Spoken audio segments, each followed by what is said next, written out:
Today's podcast is sponsored by the Association of Mature American Citizens. It's the only conservative alternative to AARP. Go to amac.us/Carter. Don't forget that /Carter. Guys, we have retired Lieutenant Colonel Scott Mann on the show today.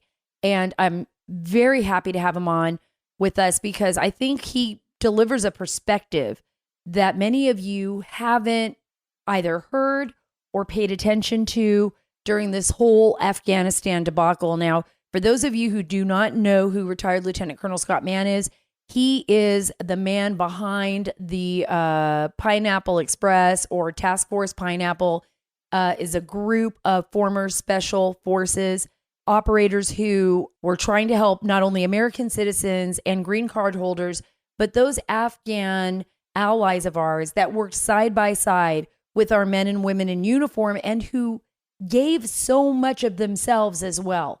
We promised them we would not leave them behind. This story may fade away. We don't want it to completely fade away. We don't want it to fade away at all because we want to remember the men and women who served in our military. We'll want to remember those allies who sacrificed everything. Because while we were living our lives, we had servicemen and women and people in foreign countries fighting terrorists so that they wouldn't come here and attack us at home. That is a fact, you guys.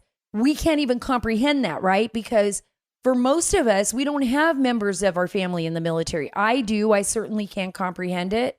We have a lot of members of the military in my family and even going back. But for a lot of us, we did not experience what they've experienced. We did not experience what Gold Star families experienced. And that's what Scott's going to be here to talk to us about today.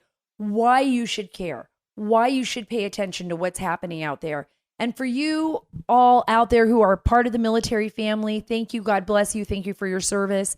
But I think it's important for us to really unify, to support one another. This has been a very difficult year for many of us, and especially for our loved ones who served over there, who are experiencing PTSD, who may be experiencing a lot of depression. It was a 20-year war. A lot of people paid enormous prices. Some people gave everything. Some people lost limbs. Some people lost their eyesight, like my husband. Some people lost their families. It is a tough, tough road, but it doesn't need to be. And we're going to figure out ways together, as long as we're together on this, right? You and I and the American family, because that's who we are. We're a family. This is a war that even our children and our grandchildren will be fighting. I promise you that. And let's not forget the Americans who served our nation. We cannot forget that. And I can't wait to have Scott on here. I'm going to tell you a little bit about Scott's story. Right? I'm going to tell you all about his story and how, Task Force Pineapple and people like me and others got involved in saving lives in Afghanistan, and why we're still trying to do that, why we're still trying to get people out, even when the news media is no longer focused on it.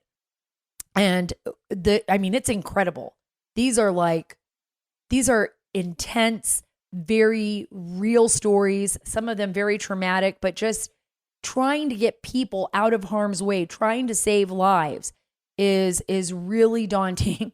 It's a scary prospect when you have someone's life in your hand and you are trying to get them out of a country that is run by horrific extremist terrorists that are willing to do anything and everything to target the people that you love and to target people who believe in freedom, who believe in the principles that our nation stands for, and who are willing to fight side by side with our men and women in uniform. And I'm definitely going to talk to you about that. But first, I want you all to please go to saracarter.com.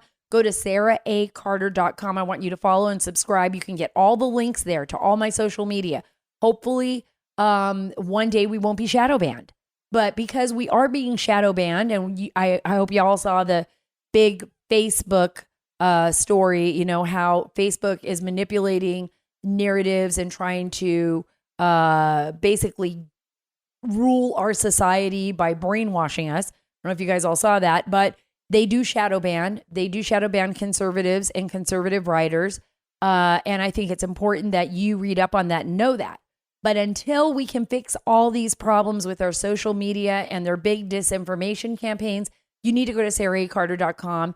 And while you are there, please sign up for the email list so you won't get shadow banned and I can get those stories to you ASAP. We get the best stories at saracarter.com, the most relevant stories, all the work I'm doing at the border, everything we're doing to expose the swamp bureaucracy in Washington, D.C., and just great all-American stories. People like retired Lieutenant Colonel Scott Mann.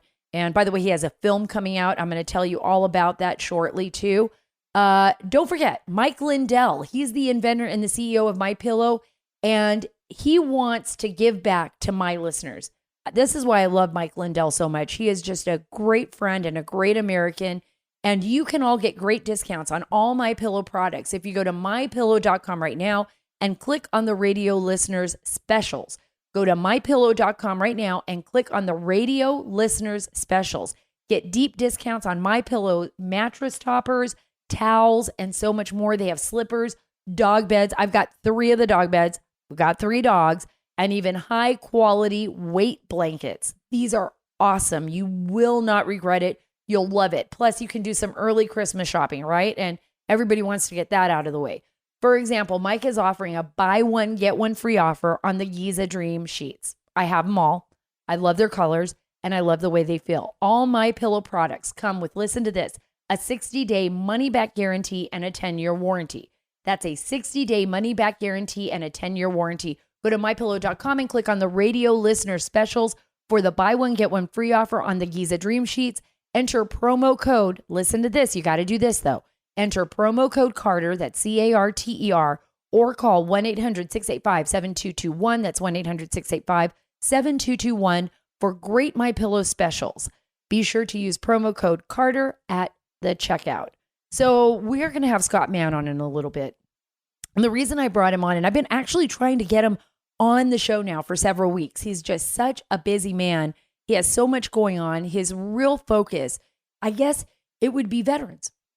I know you've heard all the stories about all of the amazing rescues he did with the Pineapple Express, and I'll get into those in detail. But it wasn't just about helping our Afghan allies, although that was a huge part of it, because he knows the sacrifices that they've made. I know the sacrifices that they've made as well.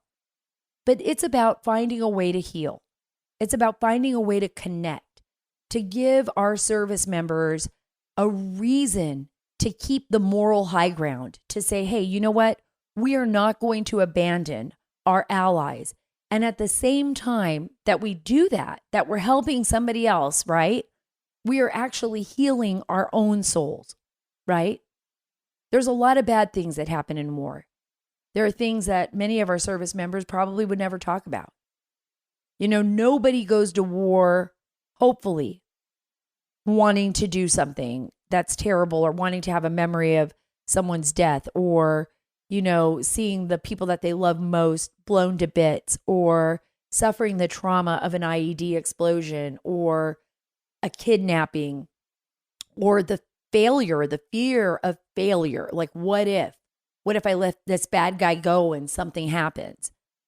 War is a very hard, dangerous, evil place sometimes. And it cuts through our spirits and our lives like the most brutal attack that you can ever imagine. There's no escape sometimes from those images that haunt us, those that have seen what war is really like on the ground. You know, sometimes when you hear young soldiers before they ever go after, I can't wait to get to war, or I can't wait to serve my country, I'm going to get out there. And that's true. They do. It's an all volunteer force. But the reality on the ground is much different than what actually happens when you serve for a long period of time. And this was the longest war, guys. This is 20 years. 20 years. I remember the whole stopgap thing where, like, some of our soldiers would just keep coming back and back and back. And I would cover them. I would interview them when I was overseas, interview them when I was in Afghanistan. And some of them would say to me, oh my gosh, I feel like I'm never going to see my family again. And then I remember others, you know, that would have to live with the trauma of losing some of their friends, or those that lost their legs or their limbs, or who live with PTSD.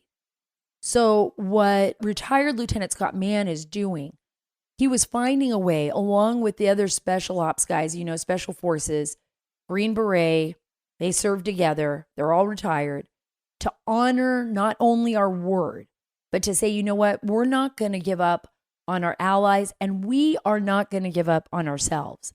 And I think this is a lesson we can all take. This isn't just about Afghanistan. For many of us, we've all suffered our own traumas. I got to tell you, when I was covering inner city violence, and, trauma for children who live in the inner city, and you guys are seeing what's happening in Chicago, Detroit. But when you see the trauma that our children are facing in some of our own cities and the war zones that have become our cities, and I'm going to talk about this at the end of the podcast where we talk about our opinion piece, right? And I live in Texas now. And what's happening in Austin, Texas, and how the police are just it's being turned upside down right now, the police departments. And there is a huge fight right now because guess who reared his ugly head? George Soros, right? And I'm going to tell you, and it's all over the place. I'm not making this up. This isn't some kind of conspiracy theory. It's about, we'll talk about it at the end of the show, but how George Soros has donated $500,000 to campaign basically against Austin police staffing. He's going to campaign against it. He doesn't want the police department policing. So we'll talk about that later in the show. But for now, we're going to talk about Lieutenant Colonel Scott Mann and his group of amazing volunteers that have literally saved lives. So he and two fellow Green Berets, they were leading a task force, and they still are. It's called Task Force Pineapple. And I remember hearing about it because we have all these different channels, right? It's kind of like these rat lines that we all have developed. Those of us who were in Afghanistan, either as journalists or served in the military, or maybe even served with a nonprofit group out there, or, Doctors Without Borders. Everybody kind of develops their own personal group. And those groups, a large majority of them that I've spoken to, sometimes our paths will cross, have created what our own rat lines to try to save people's lives. So while the State Department and the Biden administration basically abandoned the majority of people in Afghanistan, it was those people who lived there, who served there, who worked there, that decided, no, we're not going to do that. We're going to take the moral high ground. We're going to take that moral high ground, and we're going to save lives and do the best that we can. But it's hard.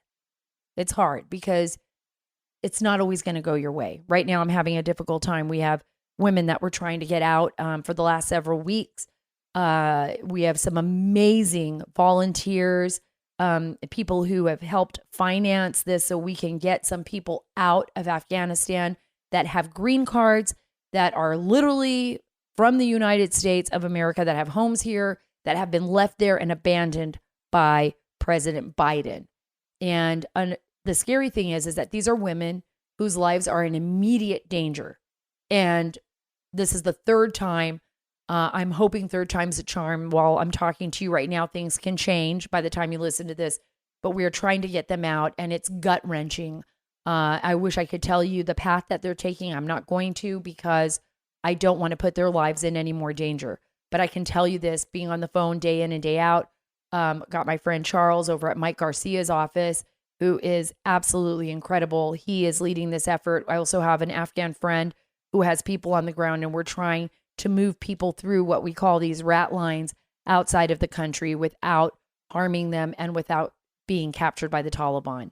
And that's what Scott Mann was doing. So Mann, and he had two fellow Green Berets, they led Task Force Pineapple, and they rescued in the first, I would say within the first few days or weeks of Afghanistan, over 750 people. Think about that. 750 people who future generations of these families will exist because Scott Mann decided to just do the right thing. These were Afghan commandos. They were interpreters and their family. They had small children. There were women in the group. Some women were 9 months pregnant.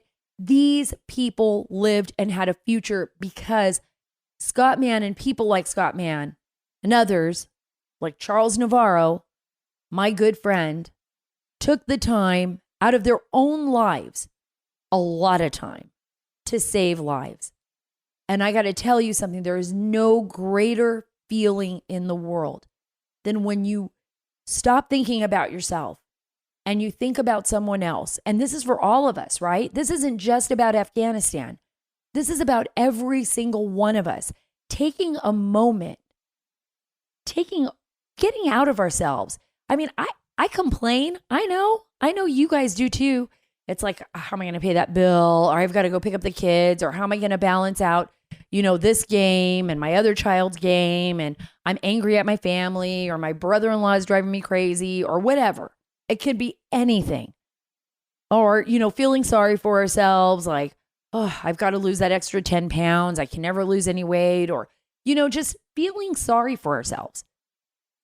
It makes us very selfish. But if we just take a moment to try to help another human being, I swear to you, there is no better feeling in the world. And it's about our own healing. Veteran suicide is through the roof. Veterans have had to deal with so much pain and anguish. And there's ways of handling this. And sometimes veterans can't find the right place to go. They need someone to listen to them. Or they need someone to just say thank you. Thank you for what you've done. And that could change the trajectory for a vet. Believe me, it can or buy them a lunch. Or when you see them, shake their hand. Yeah, we already have vaccines. Don't worry about it. Don't worry about getting COVID. If you've had your vaccine, maybe, we can do these things. We don't need to become selfish human beings. So think about the 750 lives that Scott Mann saved. Think about the work that all of us are continuing to do.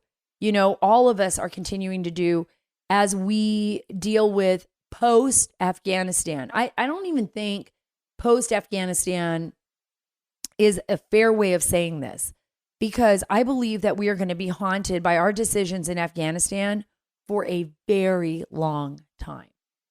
I really believe that. I believe that Al-Qaeda and ISIS and these groups are going to target us again. Unfortunately, there may be an attack that will be successful, like we saw with 9/11, like we've seen with the Madrid train bombings, like we saw in Paris at the Bataclan, like we saw in London, right, with the subway attacks. It's not going away. So you and I and the rest of us need to be together on this. When I can't wait for you to hear this interview, because Scott goes into like how I ask him, what is going to connect the American people with what we all experienced? Because I think for a lot of you, you're probably thinking like, I wasn't there. I wasn't in Afghanistan. I don't want all of these refugees coming to our country. Why should we trust them? Why should we trust what's going on? And Scott went out of his way to explain during this very intimate interview, like why we should care. One of the things that I talk to my husband about it a lot. I don't know if you guys, you have these conversations, we look back on things and we wonder like, where did things kind of go wrong? And I have to bring this up again, but even for those of you who are too young to remember this, but President George Bush, while well-meaning, had talked about the war after September 11th and how we were going to get back at, Al-Qaeda, and how we were going to get back at the Taliban, and what we were going to do as a nation. And one of the things that he said in one of his speeches was that let us take care of them.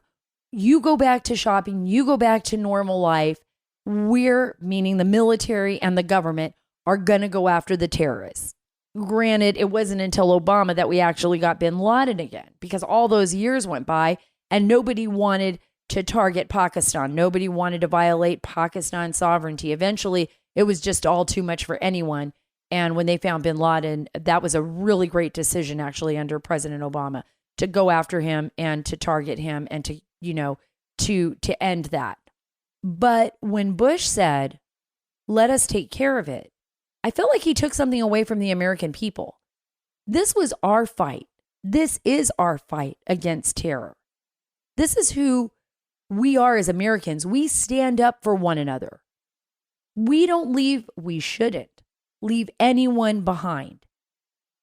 And when Al-Qaeda targeted the World Trade Centers, the Pentagon, when that plane crashed in Pennsylvania, out in the field by those great heroes that stopped the plane, God only knows, from going into the Capitol or into the White House. When that happened, that was our war. It didn't matter if we were part of the volunteer force. It didn't matter if we were a family member of a veteran that served. We were all the American family. That was us. We were standing together. We all put flags out in front of our houses. We said we would not take this anymore. And then, Bush made that call, to say, hey, let us take care of it. Let the government take care of it. You guys all go back to doing your thing. I thought that was wrong. Because if we all go back doing our thing and we leave other people to take care of the messes, we're not connected to it. We don't understand it anymore. We don't resonate with it. It becomes a separate thing for us. We are all in this battle, right? Against terror. None of us want to see what happened on September 11th ever happen again to our children, to our families, to our country, to our nation. We don't want to end up in another 20-year war, for crying out loud. One that I believe was badly managed, badly handled, a waste of taxpayer dollars. But God help anyone who says that it was all for nothing when it comes to our soldiers, our men and women in uniform, those who served our nation overseas, because they did help us. They stopped these horrific terrorists from coming here and launching attacks on our homeland. They actually did. My friends did not die for nothing. My husband was not blinded for nothing. The way that the war was handled was totally separate than what was the actual outcome of the daily events of that war. And that was the blood and sweat of our men and women in uniform. And those men and women in uniform that were out there on the front lines in Paktia province and in Zabul province and Helmand province and, up in the Kandahar, dangerous areas on Ring Road, or up in Jalalabad, where it was extraordinarily dangerous, and all the other places that many of you didn't hear about, all those that were fighting the fight had with them Afghan men and women who fought alongside them. I saw it with my own eyes. I remember eating, Uzbek palau with the tribes. I remember sitting and laughing with people under the stars in remote places of Afghanistan where, honestly, I believe foreigners maybe hadn't ever been there. But together, we found some common ground. We found a common enemy. I'm going to tell you right now, the men and women in Afghanistan, those women who are right now my friends trying to get through those lines, those Taliban lines, they are not on the side of the terrorists. They are not on the side of the Taliban. They want freedom. They believe in liberty. And they sacrificed everything. We sacrificed everything. I promise you, there is an enemy that wants it to happen again. No matter how much you want to wish it away, they are still there. That's why you and I need to support each other.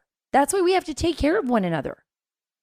We can't allow this craziness that's been going on in our country to divide us any longer. We have to find some common ground. And Lieutenant Colonel Scott Mann, he's going to be able to do that. I tell you, you're going to be really moved by his story. This is somebody who I believe teaches us lessons, not just about what happened in the war, but teaches us lessons in our own life. And that's why I talked about getting out of ourselves for a minute, getting out of ourselves, doing something for somebody else, whether that's somebody in your church, somebody in your neighborhood, whether it's a veteran, whether it's a child. Just get out of yourself today for just a little bit and give back. And I promise you're going to feel a lot better. Look, this year, we are going to mark 20 years since 9/11. That's what we've been talking about. And the Tunnel to Towers Foundation, which is a sponsor of the show, is giving 200 mortgage-free homes to Gold Star and fallen first responder families with young children. And listen to this, catastrophically injured veterans like my husband and first responders, they need a place. Sometimes they need to have their homes refurbished just so that they can get around, especially if they're on a wheelchair. This is like one of the best organizations ever in helping our veterans. The foundation's chairman and CEO walked for a month of August through to September 11th from the Pentagon to Shanksville, Pennsylvania, and then he went on to Ground Zero. The foundation brought back towers to light to the memorials at the Pentagon and in Shanksville. That's just, it's so beautiful. It's so awesome. They read the names aloud of all we lost to 9/11 related illness, and on Veterans Day, in a first in our country, the foundation is having a ceremony to read aloud the names of service members we lost in the War on Terror. Help this nation to never forget its greatest heroes. Do good in their honor. Donate, listen to this, just $11 a month to Tunnel to Towers at t2t.org. That's T, the number 2t.org. And without any further delay, I'm bringing on Lieutenant Colonel Scott Mann, retired U.S. Army Green Beret, one of the leaders of the Pineapple Express, getting U.S. allies and their families out of Afghanistan. Very excited to have Lieutenant Colonel Scott Mann, retired from the Army. My husband's also an Army veteran and retired as well. Scott, so thank you so much for being on the Sarah Carter Show. It means so much to me. I'm really, really excited because I've been talking about Afghanistan on the podcast for some time. It's a big part of my life. I was a journalist that covered the war there. I spent a good portion of my career while I was in Washington, D.C., not only covering the border, but covering Afghanistan and Iraq on the ground. And I just want to thank you so much for your service because as someone who witnessed it firsthand, witnessed our men and women in the battlefield, it was a really, really incredible experience that showed me how deep and how wonderful the men and women in our branch of service are, and the kind of sacrifices that were made are just, I don't think the American public really understands.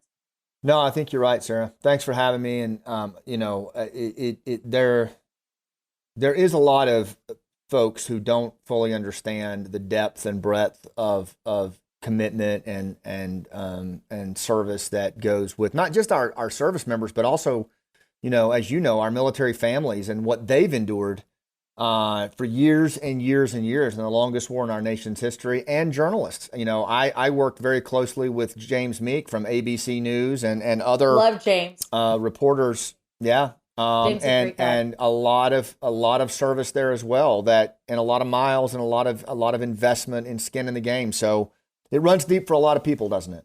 It really does. It really does. You said something, before we got on, and I want to go into what you're doing because I think it all plays into it, and I talked about your Underground Railroad in the intro, about, Operation Pineapple, and just, the commitment that you and other retired service members have to ensuring that our allies get out of Afghanistan and our American citizens. But there's a reason for that, isn't it, Scott? I mean, there's a reason why you all have dedicated so much of your time, why I am so focused on that. Can we talk a little bit about that? Because there's an emotional side to this. None of us saw this coming. I don't think, I'm retired. I've been retired for, almost a decade. And I have a business. I have a nonprofit myself. I have a film coming out about the war that was all just basically shuttered and shelved when this happened. Everything was put on hold. My last kid that I was so excited about actually being part of him going to college, because I missed the other two, that one too, because we were dealing with the Afghan problem. And, that pales in comparison to what our Afghan families have gone through. But the point I'm trying to make is none of us saw this coming. None of us asked for this, but yet we're in it. And there's a real cost to what's happened here, and a moral injury that I think our politicians and frankly many civilians still don't understand. For a lot of us, Afghanistan, and maybe, has become an all-encompassing problem because for the last 20 years of our lives, plus since September 11th, like Scott said, people have had skin in the game. Our young soldiers, their families, the people who lost their loved ones. I know for me, Scott, it was my husband, Marty. He was wounded in Afghanistan, lost his eyesight in Afghanistan, almost lost his life there. the times he was away from home, the fact that he believes and believed in what he did. He didn't even see this coming. None of his buddies saw this coming. I can tell you people that were actually serving over there when it happened didn't even see that President Biden would just, and his administration would just make this kind of drastic withdrawal and allow the Taliban, a terrorist organization, to basically hold the perimeter of the airport, which was the Kabul International Airport, for the evacuations, and basically turn over Kabul to the Taliban. And I don't even think the Taliban expected it to be that easy. So this was really a shocker, and it's affected a lot of our soldiers, a lot of our service members. They feel betrayed. They feel as though, what was the last 20 years all about? They were trying to protect our country and did protect our country from terrorists. But now they're dealing with this feeling of trauma, like there's no one listening. There's where do we go from here? How do we handle this if they come back? I mean, are you seeing that right now with the men and women that have served that you're dealing with? Yeah, I mean, I'm seeing it and I'm actually feeling it myself. I mean, I think all things in life start with, like a personal level. And I believe that, for me, when my friend Nizam, an Afghan commando, was in duress, that was all I really thought about, was how can we help get him to safety? And that's what started the whole thing for me. And a group of fellow Green Berets and ABC reporter James Meek and Mike Waltz's staffer, that was our little team. And there were plenty of teams doing this kind of work. You're doing this kind of work. But it was very personal. It was a friend, and it was a friend who had shown up for me in combat. It was a friend who had demonstrated his commitment to us in combat. And, frankly, it's how we're wired as military and military families. You just don't leave people behind. And I think the other thing for me, Sarah, was that I don't think I could have handled one more moral injury in my life. I've got enough moral injuries that have emanated from a war, led by politicians. Frankly, none of the administrations really overwhelmed me in how they prosecuted the war. I mean, seriously, if I'm being honest, they were all very underwhelming compared to the quality of leadership of our men and women in the trenches.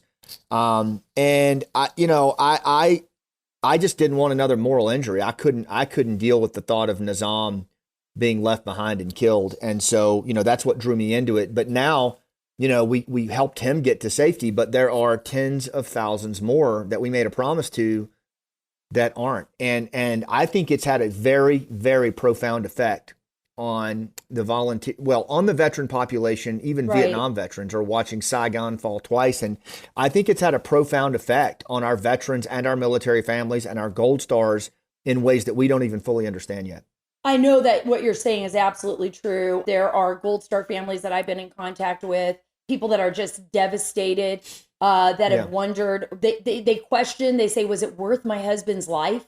Was it worth his life on the battlefield? What just happened right now? What's going to happen 10 years from now? Are my kids going to be asked to fight this same war 10 years from now because somebody decided not to do the right thing, because they just evac'd out of this country in such a way that they left everyone behind? And now I feel the same way too. I got my friend Salim out. There was another friend of mine who we were able to get out. And now the rest of their families being left behind. I love the way you said it. This is like, it's a moral issue, and you don't want to deal with this again. You don't want to deal with another issue like this, another moral issue like this. It tears at your soul. But I agree with you on one thing that I haven't heard anyone else say. You've said it. I was not happy with any administration while I was covering this war. I felt they were constantly lying to the American people about the realities that were going on the ground. They hid from the American public the sacrifices made by you and others who served in the war. I remember being at Bagram, and I would see the coffins come down, and I would hear, the bugle playing, and I would see the coffins getting ready to be loaded up on the aircraft of our men and women. And I would say, Commander, why can't we show this to the American people? Why can't we show them the sacrifices that are being made? They did not want that public, and it started with Bush, where Bush said, we're going to take care of it. You guys go to the mall and go shopping. No, that isn't the way you handle a war, right? It's everybody together, everybody vested in taking care of our country and fighting these terrorists. That's well said, Sarah. And when I wrote my book, Game Changers, back in 2013, about the local program that special operators were doing in the villages called Village Stability Operations, I pointed out that every administration that came through, frankly, just didn't take the time to get deep enough on the problem. It was very casual. It was very amateurish in how they approached it. And if I'm being candid, most of our senior officers, I believe, showed up at a level where they focused on Kabul, and anything beyond where the pavement ended, they had no game in what was going on in Afghanistan. And it was really the people at the tactical and operational level that fully or better understood the problem. And the other thing that I think is really bothering me right now is that as we go forward, so you had this particular administration made a conscious decision to not honor the promise that we had made to our Afghan allies, and frankly left quite a few American citizens behind. And it was the veteran population, for the most part, and the military family population who looked at this and said, okay, fine, nobody else is coming, I'll do it. And right. We picked up our cell phones and we started working together to find ways to try to guide and shepherd our Afghan friends to some kind of safety, if not freedom. And the problem now, though, is this, and this is where I think a lot of citizens and politicians, we need their help. People like you who've been on this problem from the very beginning, you're on a 911 dispatch call and you're the dispatcher, and you've been on the call for a month, and you are the dispatcher that is assisting a family who is being murdered one by one, and you're staying on the line with them as this is occurring. You have no shift relief. And right before you take the call as a dispatcher, your supervisor says, hey, we're not sending anybody, so just do the best you can and just keep their morale up, okay? Like, that's exactly what you've been given. And so the question becomes, what is the effect long term on our veteran population and these other shepherds? How does this end? Like, how does this end? Like, how do we take this to a place where we don't severely traumatize? The Afghan problem alone is horrific, but let's not forget the people on the other end of the line that have no choice but yet to stay in the game and to continue to try to bring hope, right? But that's what I'm concerned about. No one's talking about that. No one's talking about our veterans, the people that are on the other line. I got to tell you, emotionally, it has been traumatizing. There's times where yes. I know you've gone through it, where I'm on the phone with someone, and I remember having to tell this woman who was an American citizen, they just called me back after they told me, they being the State Department, tell her that she can't bring her sister and her sister's 3 children who were SIVs, whose husband had been killed fighting with us. They have to stay behind. She can come and her husband can come. Then I got a second call saying, hey, guess what? Tell her she can't bring her husband because he's not an American citizen. Just tell her she can come. And I'll never forget what she said to me after she had cried for hours. I called her back and I said, I can't believe I'm making this phone call, but they're asking me to tell you that you have to leave your husband behind.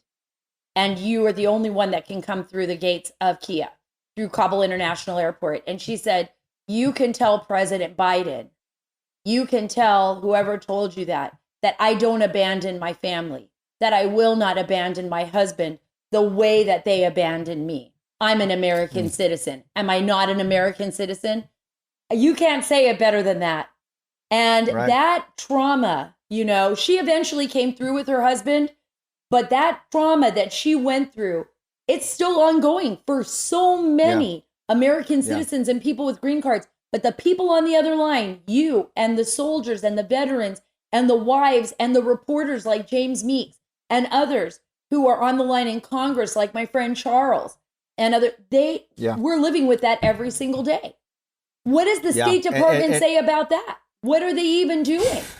Are they even negotiating with the Taliban, Scott? Are they even trying to get Americans out? Or is it just us, random citizens and veterans? I think right now, honestly, if I'm laying it out, I think the bulk of the State Department's focus is on American citizens and legal permanent residents, and anything else is on the private sector. Right. You know, and I think that's where we are. And you know, one of the things that we're trying to do right now is there are so many at-risk populations, Sarah, and you know this very well. There are, you know, whether it's the LGBTQ community or whether it's you know, female prosecutors and judges, Right. or children who pursued the arts. I mean, and then of course, and this is one of the ones that I'm passionate about all those, but one of the areas where I'm really focused right now is our Afghan Special Operations Forces, Right. those partners. You know, they fought until the last bullet. They fought until the bitter end, even when their president and their generals took bribes and abandoned them. They kept fighting, and you know, they never had an opportunity to apply for a visa or anything else because they were too Right. busy fighting.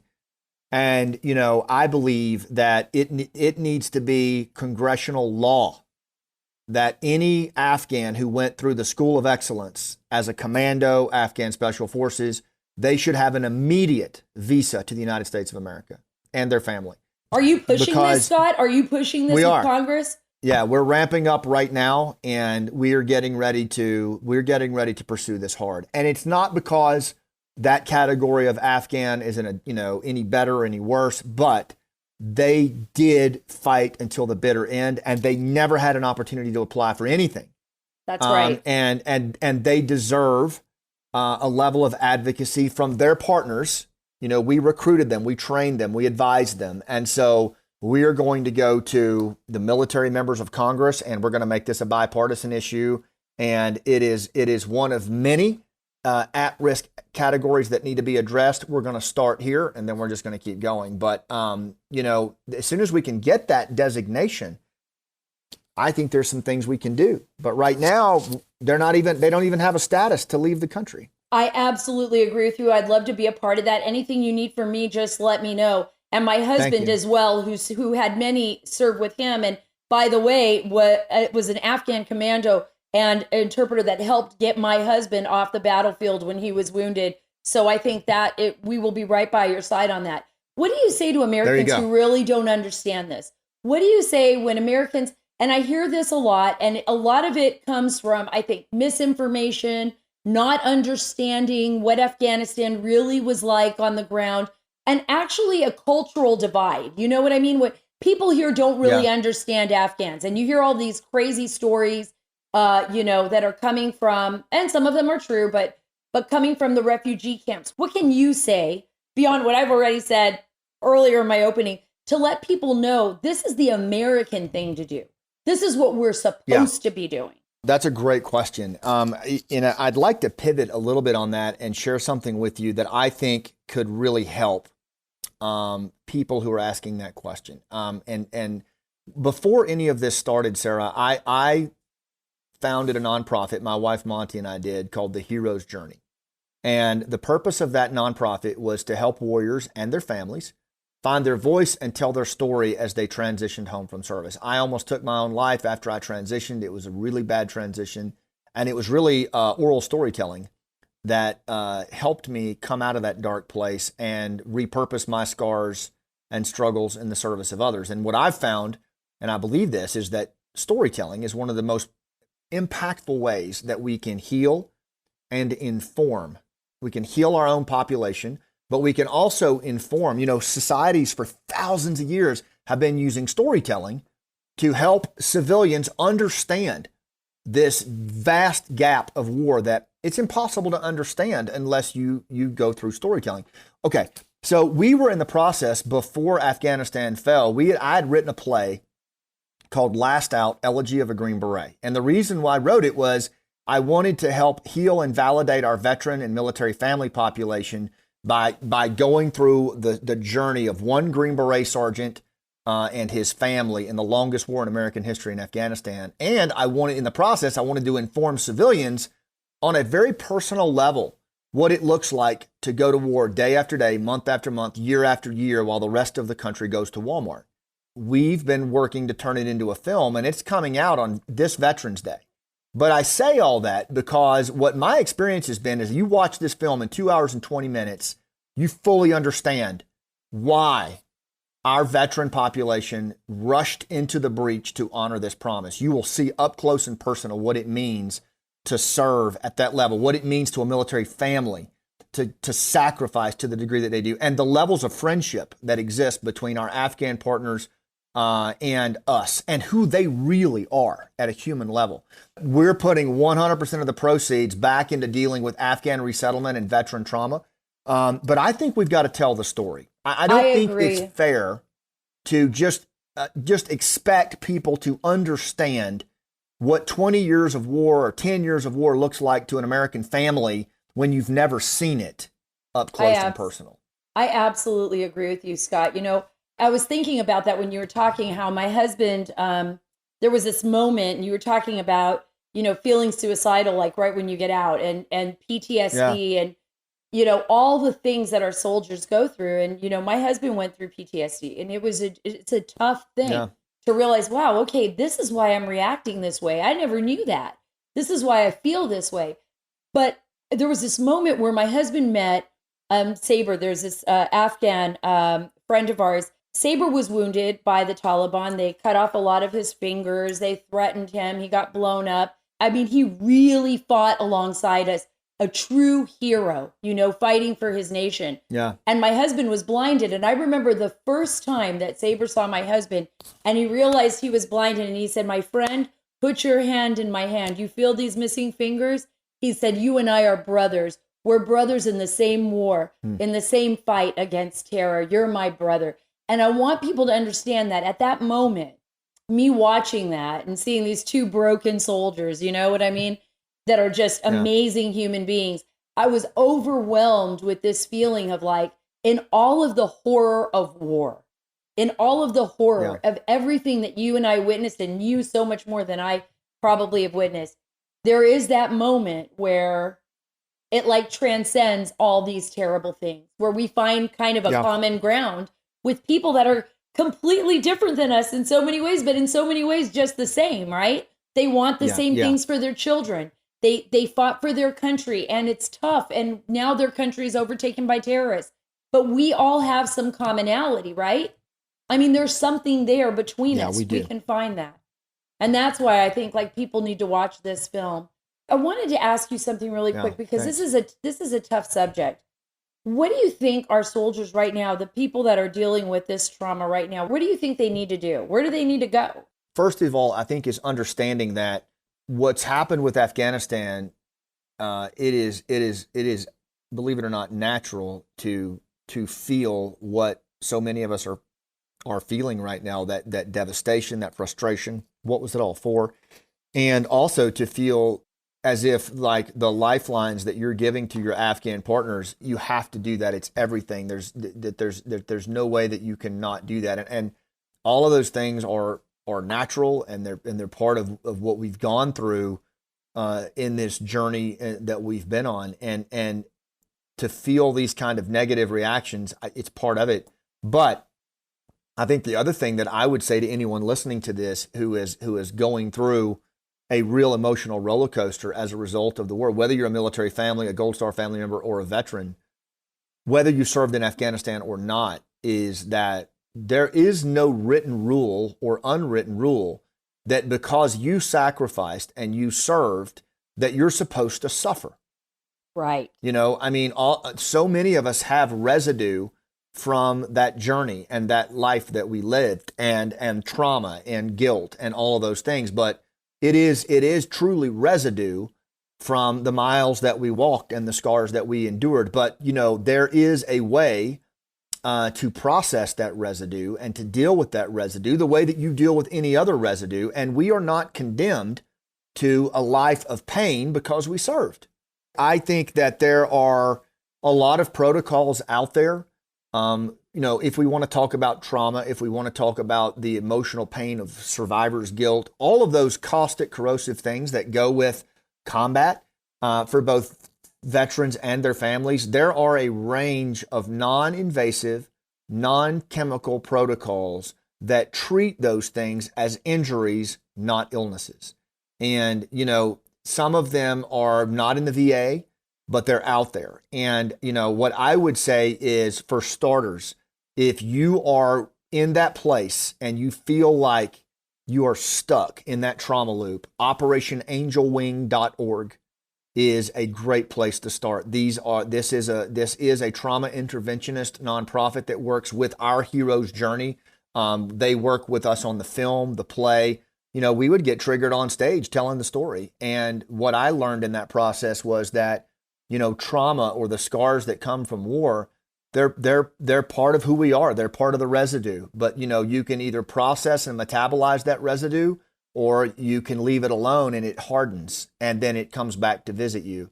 I think there's a whole new pathway available to us as warriors and family members that no one's really talking to us about. And even with the Afghan situation, I think there's a path to healing and a path beyond the trauma that is available to us. And I hope that we'll take it. This is residue, could be any kind of residue. It's not just about being a soldier. It's what the families went through. It's what the children have gone through. It's what the whole family unit goes through together. Do you think Pineapple Express, this rescue, has really helped maybe heal? And where are you guys at now with all the rescues? Because I think that's so important. Yeah, I think that it has.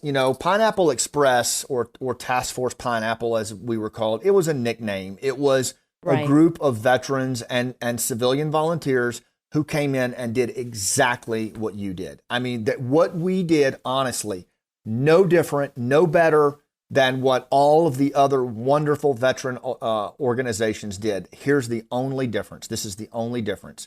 Is that we got on I made a conscious decision, because I am a storyteller, to get on the national media, and I told the story.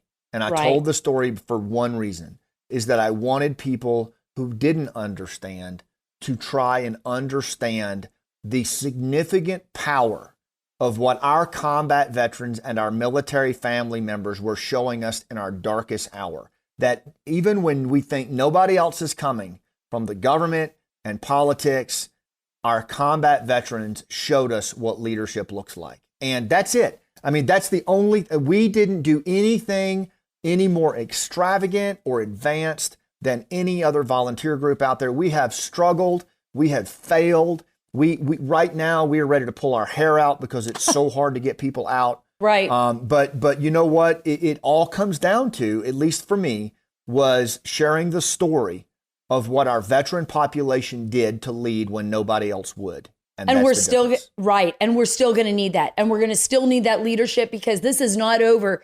I want everyone out there to understand this is not over. What's happening in Afghanistan, what happened over the last 20 years, it's not over. There are still enemies of this country. There are people out there that are intent on doing us harm. And we have allies in places that really need us. And we can't leave anyone behind. And you never did that. Lieutenant Colonel Scott Mann, you should be honored for that and for your storytelling. Where can people go again to watch your film that's coming out? And will we see your play again? I mean, now that COVID, I'm guessing I want to see this. I love the theater. I would love to see the show. Are you going to get it going again, or are you just sticking with the film? Well, check this. So I would have to ask my wife, Monty, about, getting back on the road and act. I learned to act at age 50. So you talk about a midlife crisis. But after I wrote the play, and so the film, if you go to lastoutfilm.com, you can go ahead and sign up. It's going to be on Amazon Prime, Apple TV. And again, 100% of our proceeds are going to go to helping with the Pineapple effort. And a lot of that is veteran trauma. But also, and this gets to your point, is one of the things I'm super excited about, and we were already working on this before the Afghan problem happened, is we're going to open a veteran performing arts center, our Hero's Journey nonprofit, a veteran performing arts center called Better Ground in Tampa, Florida.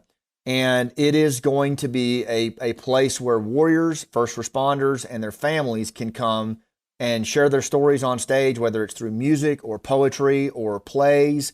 And we're actually going to open this in January of 2022. So the proceeds are going to help to go to that as well. So, lastoutfilm.com, if you go watch it, I swear to you, What'll happen is if you're a veteran, you'll see your journey play out on stage.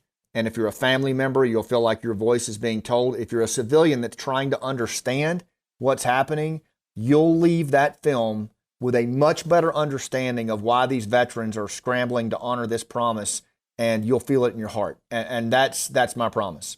Wow, Scott, that's amazing. Thank you so much. I can't wait to watch it. I'm going to have my husband watch it. So lastoutfilm.com, lastoutfilm.com, everyone. Please support your veterans. Remember, over the last 20 years, it's true. We've been out there enjoying our life, and we have not faced the enemy in the United States.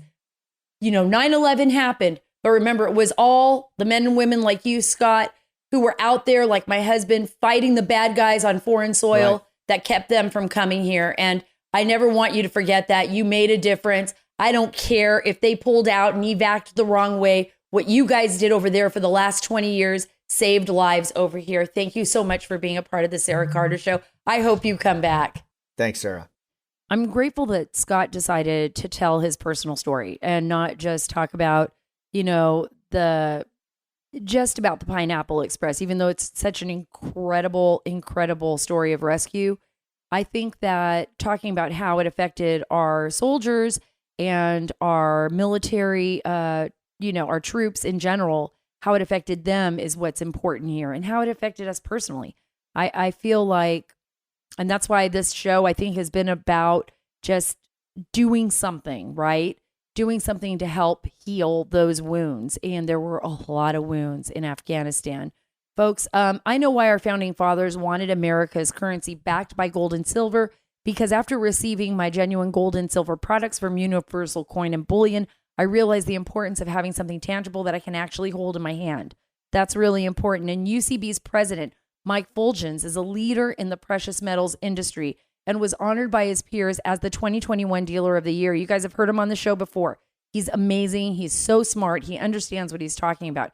He even showed me how gold has risen over 500% over the past 21 years, while the Dow and S&P indexes have only increased about 200%. That's a huge difference. To sum it up, UCB is easy to deal with, has great prices, and is respected in the industry. I trust UCB, and you should too.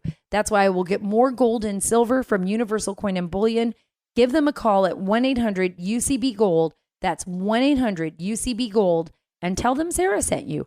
Or check out their website at universalcoin.com/Sara. That's /Sara. That's 1-800-UCB-GOLD. Okay, I don't know if you guys have been reading the stories out there, but there is a story that I am going to be talking about for a long time here at the Sara Carter Show. And I teased you in the very beginning of this podcast about this particular subject.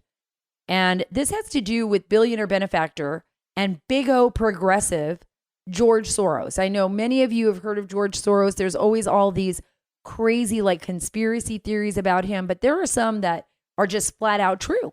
They're not even conspiracy theories. Try to find the old 60 Minutes interview with him. Believe me, it will be a shocker to you. Okay, I'm living in Texas. I'm so excited about being here. I love Texas. I love the people of Texas. But George Soros must have figured out that I was moving to Texas because within the last day, I haven't even been here 5 days yet, he is basically allocating $500,000 to campaign against the Austin Police Department staffing proposition. He doesn't live here at all. He just travels the world with his young wife. He's in his 80s. She's 40 something. I just thought I'd throw that in there just for color, and he's just traveling the world, this billionaire, just messing with countries, just throwing his money around left and right. This time he's putting $500,000 into defeating a Proposition A out here in Austin. Among other reforms, look, Proposition A, and I'm reading this right out of the local paper, right, would establish a minimum staffing level for the Austin Police Department, which is needed. That's 2 officers per 1,000. Earlier this summer, the APD was floating around 1.2 officers per 1,000 residents. The APD is not only suffering from that, having really, really low employment right now, but their positions compared with staffing levels of 2 years ago. But there's also huge attrition within the Austin Police Department.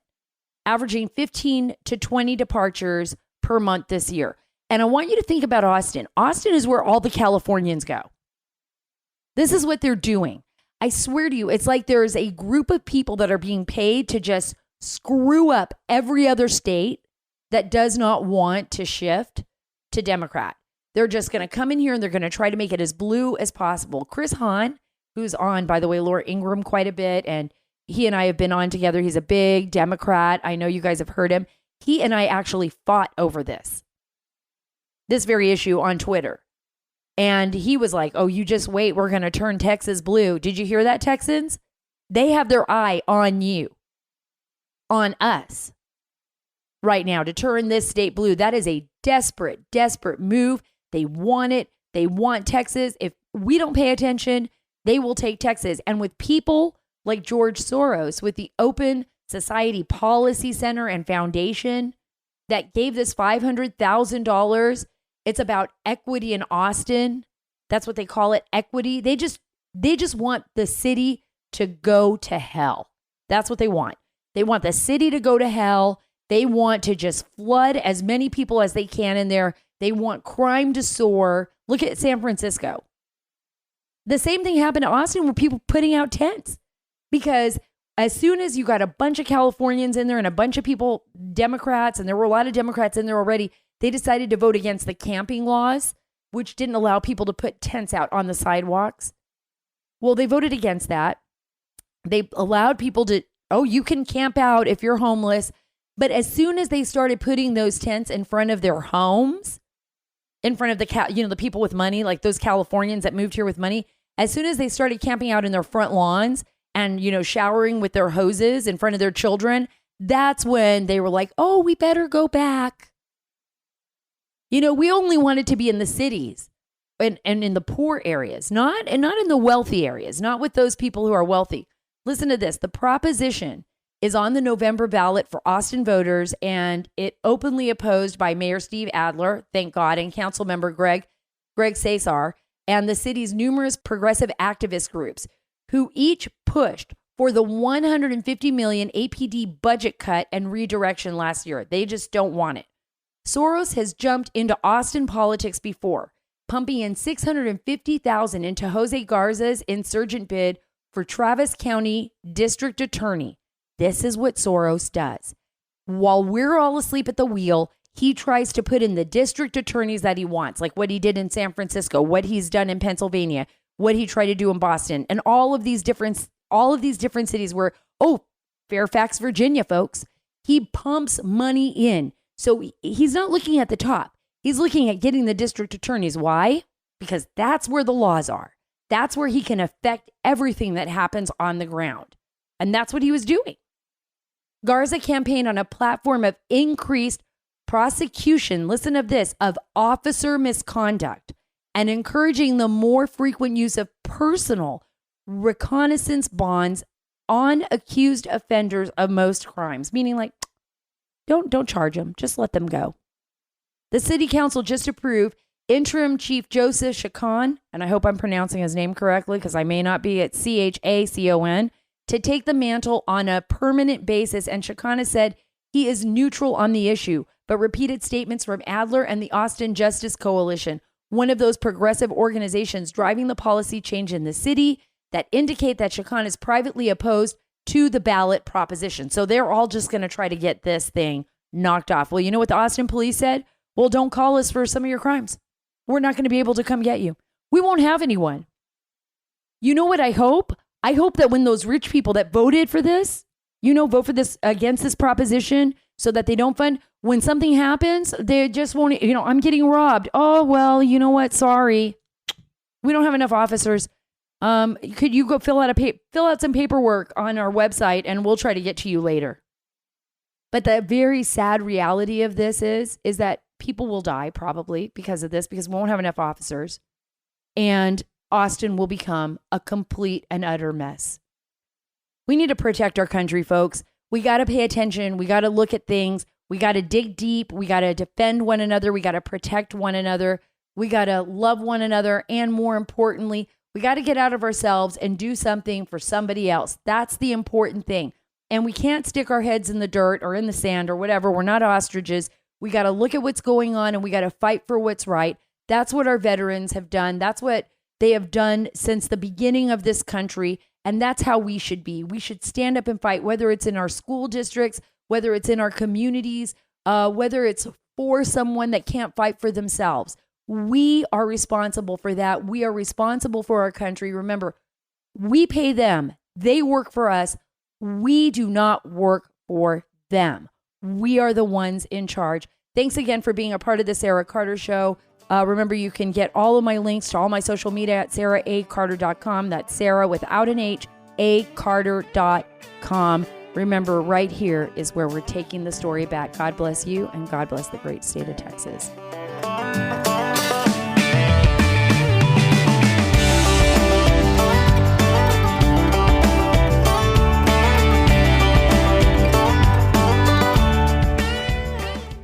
Frank Ziller, I am so happy to actually meet you. Tunnel to Towers is a foundation that I am so proud being a sponsor for the Sara Carter Show. So thank you so much. You know, when I read the spots, I'm looking at the stories of how the foundation started. I'm so moved. What was it that made you realize, you know, we've got to do something. We've got to give something back? Well, my brother 20 years ago, on September 11, 2001, when he gave his life up while saving others, you know, New York City firefighter that runs through a tunnel, the Brooklyn Battery Tunnel, with 60 pounds of gear on his back, gets through that tunnel, goes up West Street into that South Tower and goes up those stairs. And along with 343 firefighters, 60 police officers, and so many others, he gives up his life. We needed to make sure that that sacrifice and that story was not forgotten. So that's why we decided to do the foundation. He was the youngest of 7. We raised him. My parents died by the time he was 10 years old. So he has an unbelievable story of how he recovered from his own losses. And he realized that every day in life was precious, and he lived it that way. So he died the way he lived, serving others. T2T.org. That's T2T.org. It's only $11 a month. It's up to every single one of us to do our part to help those that were willing to give everything to protect us and our families.